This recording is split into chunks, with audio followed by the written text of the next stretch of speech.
When we talk of the faith approach, we are talking of situations where Moses comes before the Red Sea and he says, God, what do I do? God says, lift up your rod and the Red Sea parts. That is a faith approach. When we talk of a principle approach, it is where we find the Bible telling us that you reap what you sow. In other words, it does not matter what you believe. If you go and sow apples, you will reap apples. Yeah. No faith. It does not need faith.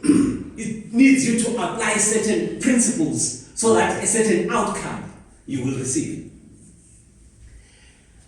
Now, let's read these two verses. 1 Samuel chapter 17, verse 33 and 34. And Saul said to David, you are not able to go against this Philistine to fight with him. For thou art but a youth, and he is a man of war from his youth. And David said unto Saul, your servant has kept his father's sheep.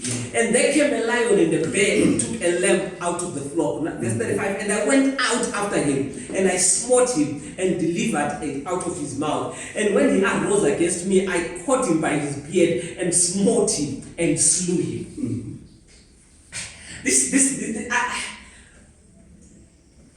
When Saul, what Saul says to David is that you are not ready, you are not prepared to go and fight. You're not properly equipped to fight this giant. However, the giant has been training for this day all his life. Now, not something with the answer that David gives. There's something missing there. And what's missing there is the name of God and the name of Jehovah and all those powerful names that we invoke in there. David, I want to suggest to you that David does not want to approach this fight with faith, but with principle. I'll make my case shortly. I want you to compare the response that David gives with the response that Shadrach and Meshach give.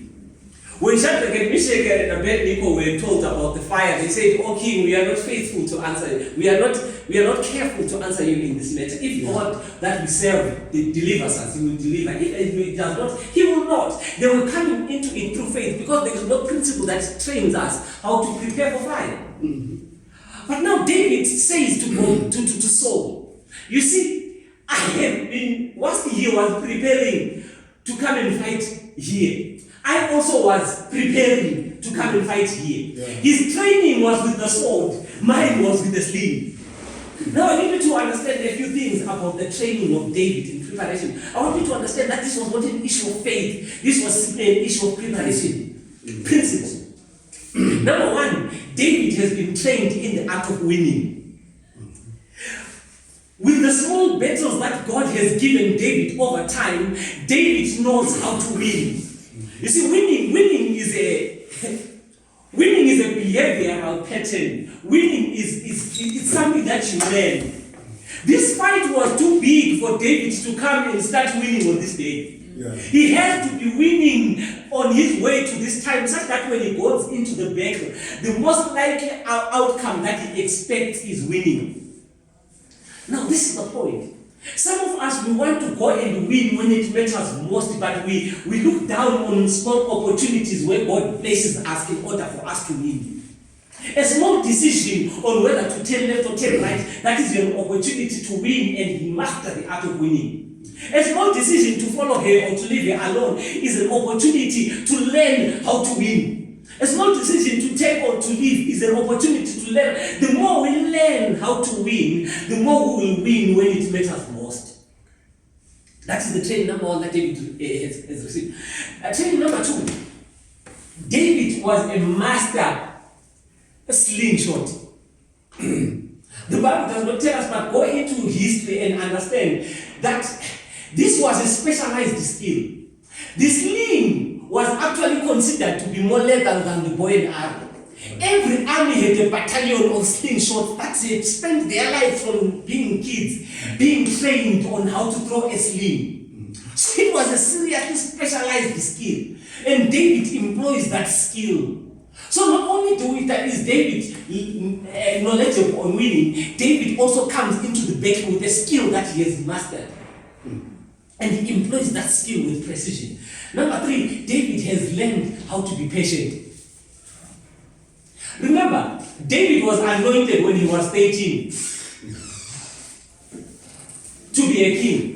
And now we find him, he is 17, 4 years later, he still has not been made a king. He has been a messenger, he has been a musician, he has been a servant, blah, blah, blah, blah, blah.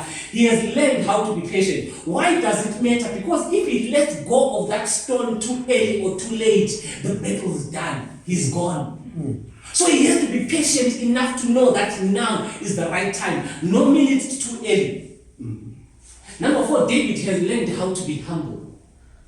Because being anointed as a king, he still has not received the appointment. He's willing to run errands. And so when David comes to this battle against Goliath, he was trained and prepared. It had nothing to do with faith. Okay, let me put it this way. It had nothing to do with God.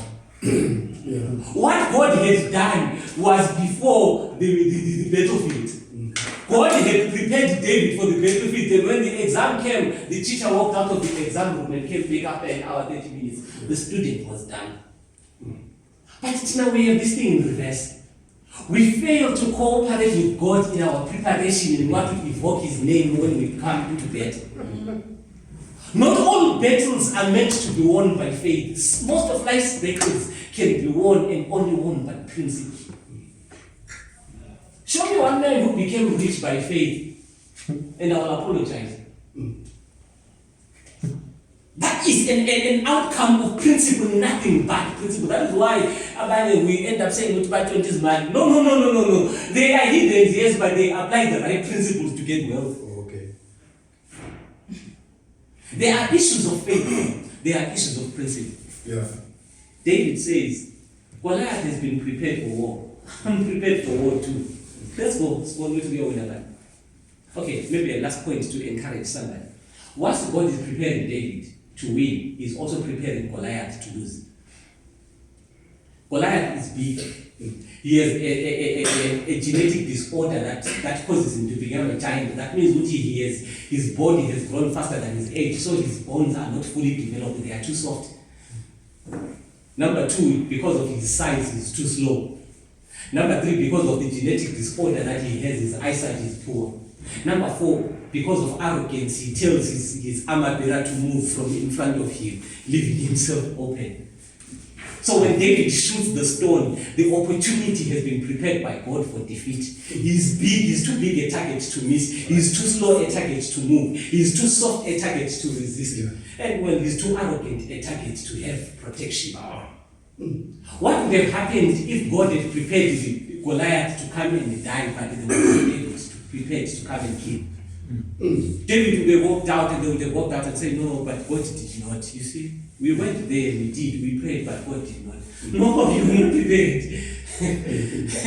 You were not prepared, that's all. They would have cursed God that God did not deliver us, but God had prepared the opportunity and the men for the opportunity. It was not an issue of faith, it was an issue of principle.